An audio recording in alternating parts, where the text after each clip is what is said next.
So Dallas, they get out to a 9-0 start. Then in between the second and third quarter, they scored 19 in a row. And then in the fourth quarter, they had a 13-2 run. Feels like a game, if this game was like 6 weeks ago, you may not have pulled it out. But through the ebbs and flows of the game, you guys still hung on to win. Where do you see kind of the growth over, I guess, those last 6 weeks? Just the level of competition was fantastic. You know, we stuck with it through all those bad spells that you talked about. But, you know, it was our defense that got us a win. I mean, holding those guys to 100 points is pretty difficult. I thought Wiggs was brilliant. You know, he just he put in so much effort just trying to make Luka work. And Luka was amazing, as he always is. But, you know, that effort really set a tone. And I liked the stretch at the end of the third. I thought Chris Paul came in and really changed the game for us with that flurry at the end of the third, and that gave us the lead going into the fourth, and that was an important stretch. Steve, more on Wiggins. Did you sense that from the beginning, that there was energy there, that there was force there? And do you think his offense kind of fed off his defense on Doncic?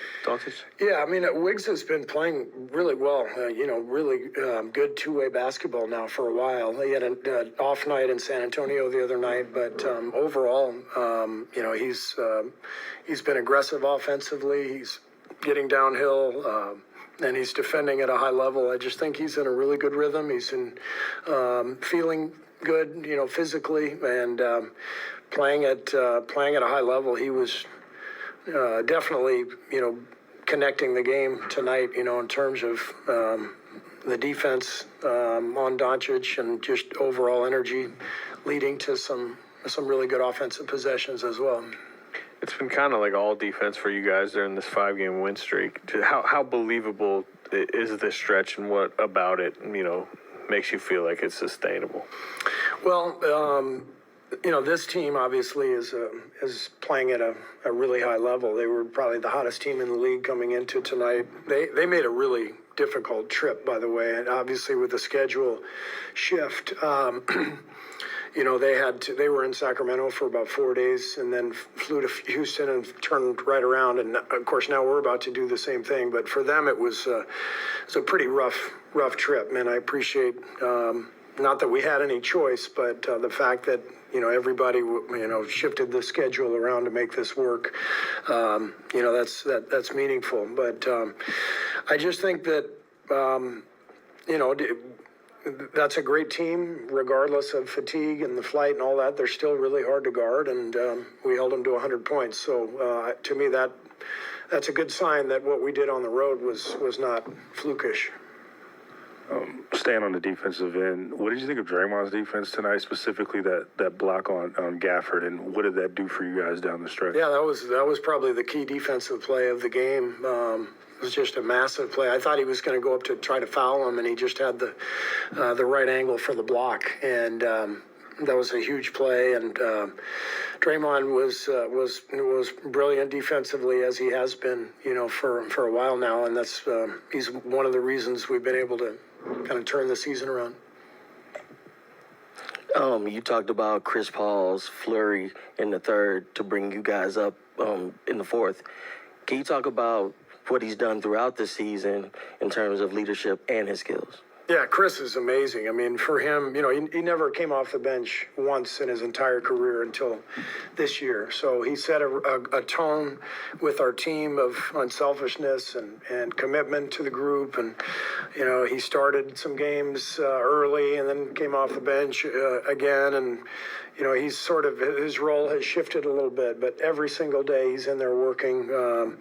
He's such a great mentor for the younger guys, and he's the guy who kind of calms things down when he gets on the floor. And tonight we needed that, especially because we were pretty wild offensively. It was not a great effort for us on the offensive end, but you know, Chris's play was really good, and it helped us kind of settle things down.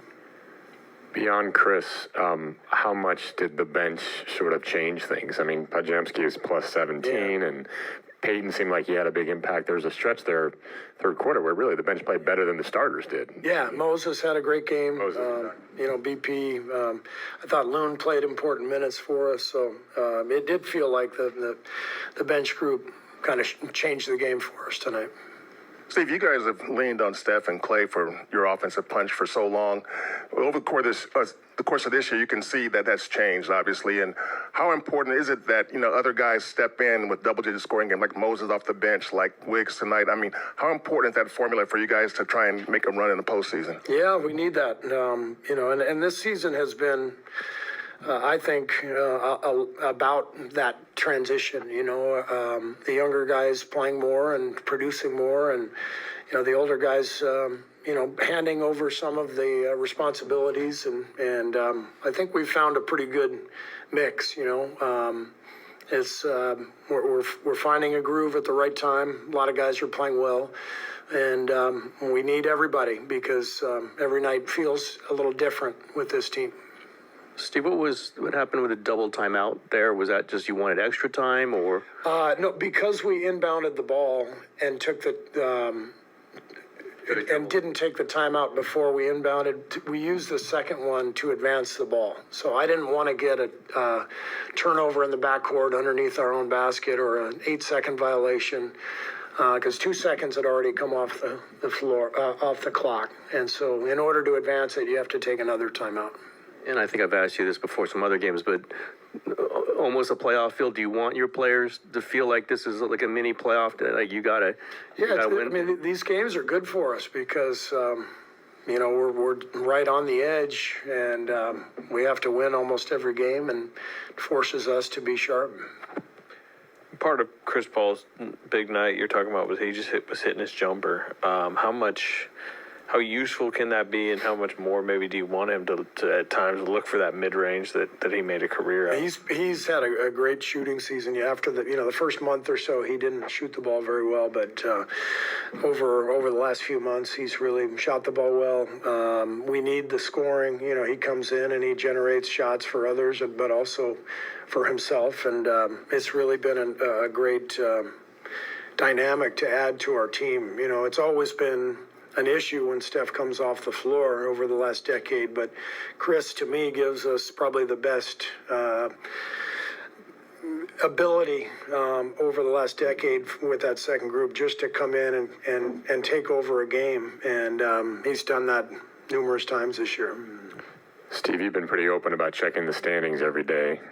How in that context, how crucial is tonight? Houston loses, so it pushes you up 3 on them, and you're still only 1 back of the Lakers in the loss column. So how does that matter to you? That's meaningful, and we've got a tough trip now to Houston and Dallas, so it's helpful, but you just got to keep going. Now, as a person who's coached a dynamic backcourt with Steph and Clay, how do you assess the backcourt of Luka and Kyrie, especially in a game like tonight? Not bad. Yeah. No, those guys are amazing. They're both playing at a really high level, and that's why Dallas is where they are right now. They're having a great season. Cool. Thank you. Catch that Santa Cruz.